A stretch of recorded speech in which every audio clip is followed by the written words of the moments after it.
Manage Dictionary features enable you to maintain your personal dictionary, case dictionaries, and job dictionaries. After editing and adding new entries to dictionaries, especially your personal dictionary, you may wish to review these entries for accuracy and/or transfer entries from one dictionary to another. In this lesson, we'll learn how to open a dictionary, the various elements of the Manage Dictionary screen, and how to navigate in the Manage Dictionary function. There are several ways to open a dictionary. You can double-click the dictionary you want to open. You can select the specific dictionary you want to open and then click the Manage Dictionary button on the function bar. Or you can click the Manage Dictionary button and then select the dictionary you want to open. Another method is to select a file and then double-click the dictionary subfile in the Job Details window, or right-click it and select Open.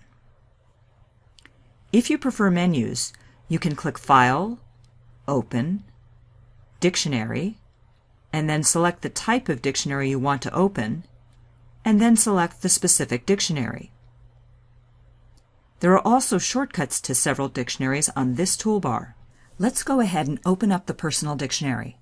I'll go ahead and click the Open Personal Dictionary icon here.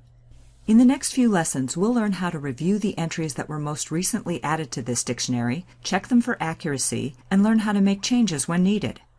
Before we can do that, we need to take a moment to become familiar with the elements of the Manage Dictionary screen. You can identify which dictionary is currently open by checking the name on the title bar and the Function tab. You already know that these are toolbars. However, notice that if I switch to the Manage Jobs screen, the type and number of buttons available on the various toolbars change. The buttons that display and functions that are available vary depending on which function you're currently using. Manage Dictionary commands can also be invoked by selecting the commands from a menu or by pressing keyboard commands. This is the status bar. Here you can see whether you are seeing a full view, the entire dictionary, or a filtered view, which is when you use a feature that limits the display to only a selected category of entries. You can also see the total number of entries in the dictionary. You can see the number of the entry that the cursor is currently on. As an edit, there is a keyboard map in this function that controls which keys you press to perform commands. If you prefer to press different keys to access dictionary commands, you can modify the default dictionary keyboard map. There are 5 columns of information available for each dictionary entry: text, steno, modified date, usage count, and used date. The text column contains the text portion of the dictionary entry. The steno column contains the steno portion of the dictionary entry. The modified date column indicates the date that the entry was added into the dictionary, or if the entry has been changed since it was added, it reflects the date of the last change. The usage count column indicates the number of times the entry has been used by the translate function. The used date column indicates the last date that the dictionary entry was used by the translate function. Notice this symbol in the text column. This symbol indicates 2 things. First, because it is in the text column, it indicates that the dictionary is currently sorted in text order versus being sorted in steno order, or by modified date order, or by usage count order, or used date order. Second, when this arrow symbol is pointing up, it shows that the entries are displayed in ascending order, the top of the dictionary beginning with entries with format symbols, conflicts, punctuation, and numbers, and then words and phrases from A to Z at the bottom. If I click the text column header, I change the display to descending order, meaning words and phrases from Z to A are at the top, and then numbers, punctuation, conflicts, and entries beginning with format symbols are at the bottom of the dictionary. Notice that when you change the display order, the cursor does not change position.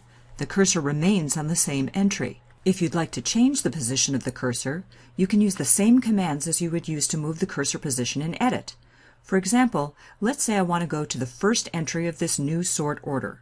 I'll press Control Home to move to the beginning of the list. Clicking a different column header changes how the information is sorted. For example, if I click the Modified Date column header, the arrow symbol now appears in the Modified Date column, and the dictionary entries are now sorted by the date they were added to the dictionary or last modified, from oldest to newest. If I click the Modified Date column header again, the display would change to descending order, with the newest entries at the top and oldest entries at the bottom. The best sort order for you will be the one that provides you with the information you most need when you are working in your dictionary. You now know how to open a dictionary and should be able to recognize the various elements of the Manage Dictionary screen. You also know how to sort the dictionary entries so that they focus the display of information in a way that is most helpful to you. If you'd like to practice opening a dictionary and changing the display order, go into the Training User and follow the directions for Exercise 1 in the Manage Dictionary practice document.